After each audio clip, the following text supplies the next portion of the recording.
Guys, तो आज मैं एक्सप्लेन करने वाली हूँ वेल्स ऑफ शैडो का एपिसोड नंबर 17। तो चलिए एक्सप्लेनेशन स्टार्ट करते हैं। तो इसकी शुरुआत में वहीं से होती है जहाँ पे ड्रैगन डीटी ने वो बटरफ्लाई डिस्ट्रॉय कर दिया था और वो पावर उड़ के अमन के पास आई थी और फाइनली उसे अपना आधा हिस्सा मिल जाता है। उसके हेड पे एक मार्क भी आ जाता है जो कि डबल फ्लावर हंटर्स पे आता था। वहीं पे अब वो किसी की तो यादों में पहुंच जाता है जहाँ पे बताते हैं कि जेएम को डिस्ट्रॉय करने का एक ही तरीका है कि हमें उसके हेड्स को सील करना होगा। अब वो बोलता है कि चीवन, तुम्हारे पास फाइनल पावर है जो कि किसी को भी सील करने की पावर है, तो तुम्हारे ऊपर ये फाइनल जो बर्डन होगा। तभी वहाँ से वो लोग गायब हो जाते हैं। उसके बाद दोबारा एक इल्यूजन दिखाया जाता है, मतलब दोबारा एक दिखाया जाता है सीन। वहीं पे वो चीवन से पूछते हैं कि कैसा रहा, तो वो नाम में सर हिलाता है। तो वो बोलता है अब एक ही रास्ता बचा है, हमें अपने स्केल को रिवर्स करना होगा और 10 ड्रैगन फॉर्म करना होगा। वहीं पे अब वो लोग अपने स्केल से एक नया ड्रैगन क्रिएट करते हैं, मतलब उसका अंडा क्रिएट करते हैं। और ये देख के अमन बोलता है ये मैं हूँ। वहीं यूँ सोचते कि वो चीवन अभी तक वापस क्यों नहीं आया। तभी फाइनली चीवन वापस आता है और हमें तो लगा था पता नहीं पिछले एपिसोड में क्या गलत हो गया, बट गाइस चीवन तो चीवन ही है। वो फाइनली बटरफ्लाई डीवन को बांध के ले आता है। यू उसे देख के स्माइल करती है। वहीं पे अब वो बोलता है अमन को देखे कि इसे शीलिंग सैंड में वापस ले जाओ। तो वो बोलता है ठीक है। अब वो बताता है कि वो की एक रिक्वेस्ट थी। तो चीवन बोलता है कि उसने पहले ही मुझे बताया था, अब तुम जा सकते हो। अब वो यू की तरफ देखता है तो यू उदास होती है क्योंकि वो उसे यहीं पे छोड़ के चला गया था और उसने उस पर वर्ड मैजिक का यूज़ किया था। और ये बात तो चीवन को ही पता थी, तो वो उससे नज़रें मिला नहीं पा रहा था। वो उससे पूछती है क्या मुझे दोबारा यहाँ पे रुकना है। ये सुन के चीवन बोलता है कि मेरे साथ कहीं चलो और स्माइल करता है। तो यू भी खुश हो जाता है। वहीं अब वो की रिक्वेस्ट पूरी करता है और उसकी क्लैन में जाके वहाँ सबको आज़ाद कर देता है उनके दर्द से, उनके दुखों से। अब यू उसके हाथ को देख के बोलती है कि आपके हाथ गंदे हो गए हैं, लाइए मैं धो देती हूँ। वो अपना हाथ पीछे कर लेता है। तो ये देखिए यू बोलती है कि लास्ट टाइम जब मैंने ऐसा किया था तो तुमने ज़बरदस्ती मेरे हाथ धुलवाए थे। तो वो बोलता है कि अब ये इल्यूजन नहीं है और मैं कोई मैन नहीं हूँ, तो ड्रैगन डीटी का पेशेंस टेस्ट मत करो। वो बोलती है अगर मैं करना चाहूँ तो, और वो उसका हाथ पकड़ती है। फिर वो उसकी रिंग उतारने लगती है तो चीवन उसका हाथ ज़ोर से पकड़ के उसे घूर के देखता है। वहीं पे उसे याद आता है कि उसने क्वीन फॉक्स से बोला था कि मुझे बस वो रिंग ही लानी है ना, और क्वीन फॉक्स ने बोला था कि तुम एक बार ट्राई करके देखो। पर फिर यू रिंग निकाल लेती है और चीवन भी उसे रिंग निकालने देता है। फिर वो उसका हाथ धोती है और हैंकी से साफ़ करती है। तो वो बोलता है ये तुम्हारे पास अभी भी है।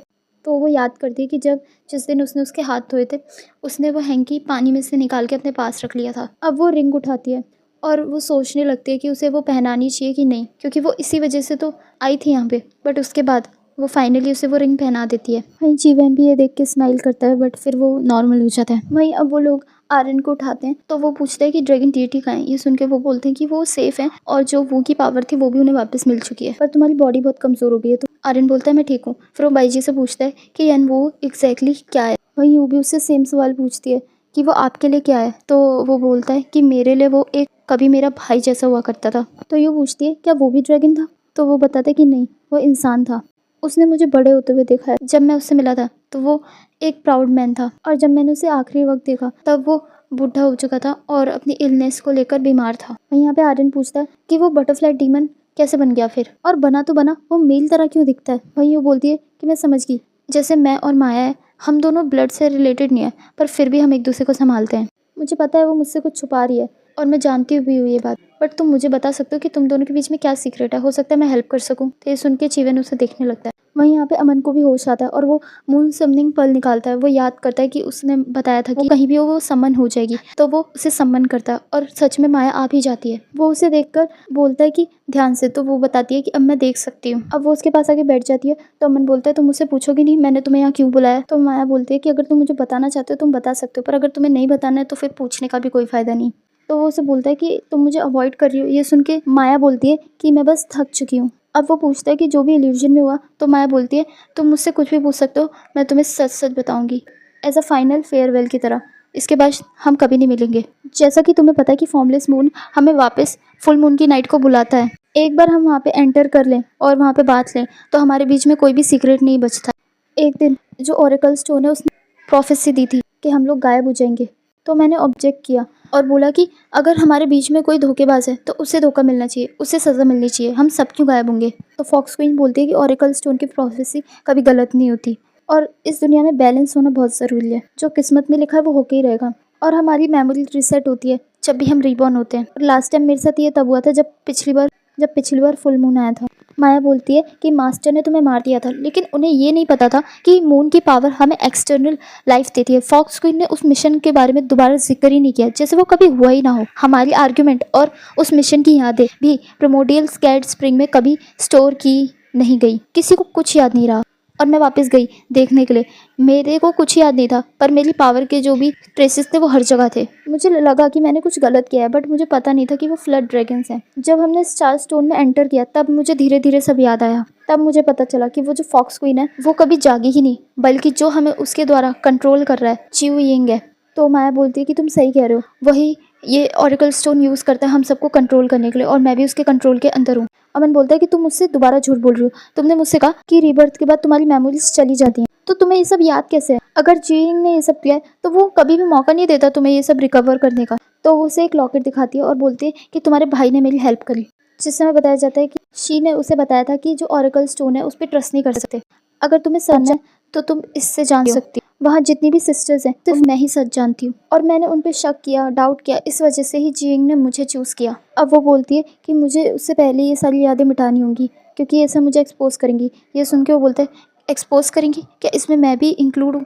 ये सुन के वो कुछ नहीं बोलती, तो अमन की आंखों से आंसू निकल जाता है। अमन बोलता है तो सब झूठ था, तुमने और चीवन ने सब प्लान कर रखा था। तो वो बोलती है तुमने सच कहा, उसने मुझे बोला था कि मैं तुम्हारे क्लोज रहूं और वो पेयर बीड्स लेके आऊं। अब अमन रो के बोलता है कि मुझे लगा था, और उसके बाद वो बोलता है कि जो 12 थॉट्स हैं वो इल्यूजन में नहीं मिल सकते थे, इसलिए तुम सक्सेस नहीं हो पाई। फिर माया बोलती है पर मुझे वहाँ कुछ और भी मिला जो कि मैंने कभी नहीं सोचा था, पर उतनी जल्दी मैंने उसे लॉस्ट भी कर दिया। अब वो बोलती है कि उस वक्त को मिटा सकते हैं, उस मेमोरीज को मिटा सकते हैं। क्या तुम ये कर सकते हो? क्या तुम फिर से उस पीसफुल लाइफ में जाना चाहोगे जब तुम्हें कुछ नहीं पता? क्या तुम वापस उस टाइम जाना चाहोगे? तो वो बोलता है कि वो वक्त तुम्हारा नहीं था, वो मेरे पेरेंट्स का था। ये सुन के माया का भी दिल टूट जाता है। माया उठ के बोलती है कि तुम अब ये नफरत भुला नहीं सकते, और मैं अपने हाथों में से वो खून के धब्बे मिटा नहीं सकती, तो अब हमें अलग हो जाना चाहिए। और फिर दिल पे पत्थर रख के माया वहाँ से चली जाती है। वहीं पे आर्यन को भी पता चल जाता है कि अमन जो है वो 10th ड्रैगन है। वहीं पे यहाँ पे यूँ बोलती है कि अब मुझे वापस जाना होगा, आज फुल मून की नाइट है। ये सुन के वो उसके तरफ हाथ बढ़ाता है, पर फिर पीछे करके बोलता है कि घर जाना तो अच्छी बात है, तुम इतनी सैड क्यों लग रही हो? वो बोलती है कि अगर हम लोगों ने स्प्रिंग में एंटर किया, जो भी तुम दोनों के बीच में बातें हुई, माया और तुम्हारे बीच में, वो सब सामने आ जाएगा। वो बोलता है अगर तुम अपनी मेमोरीज एक्सचेंज ही ना करो तो वो बोलती है कि मैं मून फॉर्म को धोखा नहीं देना चाहती, पर माया को भी समझ पा रही हूँ। वहीं पे चीवन बोलता है कि तुम लोग अपनी बॉडी चेंज कर सकते हो, पर अपना हार्ट उसे चेंज नहीं कर सकते। और ये सबसे सैडेस्ट पार्ट है, जब तुमने उस बच्ची को मारा तब तुम्हें पता था तुम क्या कर रही हो, पर फिर भी तुम्हारे हाथ खून से रंग गए थे, जिससे तुम्हें काफ़ी दुख हुआ था। तो वो याद करती है कि तब कैसे कार्तिक ने उसे संभाला था। अब वो बोलती है कि तुम्हें सब पता है, इसका मतलब तुम कार्तिक ही हो। तुम्हें पता है मुझे फ्लावर्स पसंद है, तुम्हें पता है मैं हुई हूँ, और ये सब चीज़ें सिर्फ कार्तिक को पता थी। क्या तुम कार्तिक को होती है कि अगर ये सब बनावटी हो तो वो बोलती है तो मैं तुम्हें हेट करूँगी और अपने आप से भी नफरत करूँगी। तो वो रो के बोलता है कि अगर मान लो ये ना हो तो वो बोलने जाती है खुश होके, तो मैं तभी वो वहाँ से गायब हो जाती है। और जैसे चीवन उस तरफ मुड़ता है उसका जवाब जानने के लिए, तब तक यूँ तो वहाँ से गायब हो गई होती है। वो उसके साथ बिताए पल याद करने लगता है। वहीं पे यहाँ पे माया भी सबके साथ बिताए हुए पल याद कर रही होती है। सबसे ज़्यादा वो अमन के साथ उसने जो इल्यूजन में टाइम बिताया था वो उसको याद कर रही होती है, और ये सब याद करे वो रोते हुए भी स्माइल कर रही होती है। उसके बाद वो फाइनली अपनी 9 टेल्स बाहर निकालती है, और सारी यादें याद करते हुए वो अपनी स्वॉर्ड बाहर निकालती है। और जैसे ही वो अपनी 9th टेल काटने जाती है, वहाँ पे अमन आके उसे बचा लेता है और पूछता है तुम क्या कर रही हो? तो वो पूछती है तुम यहाँ पे क्या कर रहे हो? वो बोलता है कि शाओवे ने भी ऐसे किया था और उसके पीछे नेवर एंडिंग कर्स पड़ गया था, और तुम अपनी सारी सेंसेस भी खो दोगी। तो वो बोलती है कि अंधा होना अब मुझे डराता नहीं, मुझे इसकी आदत हो गई। तो वो बोलता है कि तुम इतने सालों से मेरी तरफ थी, तो इसकी मुझे भी आदत हो गई है। फिर वो उसे अपनी तरफ करता है। तो माया बोलती है आज फुल मून की रात, आज सब सच जान जाएंगे, जियोइंग भी जान जाएगा जो भी मेरे और चीवन के बीच में बातें हुई, जो भी सीक्रेट है हमारे बीच में, तो इसलिए मैं अपनी पूंछ काट रही हूँ, मेरे पास कोई ऑप्शन नहीं है। तो वो बोलता है कि ये सब जियोइंग का करा धरा है, तुम डरो मत, मैं तुम्हारे साथ हूँ। वहीं माया रो के बोलती है कि अब बहुत देर हो गई है। तो वो उसे गले लगा लेता है और कहता है मुझे पता है आज फुल मून की रात है, मैं उन्हें रोक नहीं सकता तुम्हें सम्मन करने से, पर मुझ पर यकीन करो मैं तुम्हें ढूंढ लूंगा। तभी वहाँ से माया भी गायब हो जाती है और उसकी मून समनिंग पल अमन के पास रह जाती है। तो गाइस यहाँ पे खत्म होता है हमारा episode number 17 of wells of shadow, और हम मिलेंगे इसके अगले एपिसोड में। सब्सक्राइब कर देना और वीडियो को लाइक कर देना।